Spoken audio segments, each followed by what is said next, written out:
Qabrda yotib ko'rganlar bor.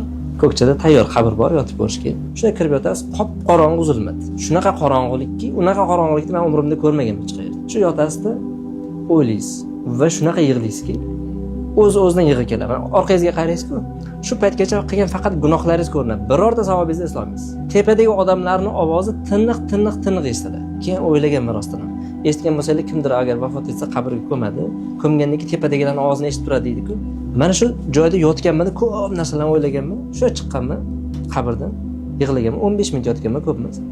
Chiqqanman, odamlarga qarasangiz borki, g'alati, odamlar kulgili tuyulishni boshlaydi. Chunki ular dunyoni g'am bilan bir narsalar qilib yurgan bo'ladi. Keyin o'ziga o'zi aytasiz, yer ostida nima gaplar, yer ustida nima gaplar. Yer ustidagi odamlar shu hayotda mayda tashvishlari, jamiyatning g'ami bilan emas, o'zini dardi bilan yurganini ko'rib siqilishni boshlaysiz. Keyin o'zingizni taftish qilib tuzatishni boshlaysiz.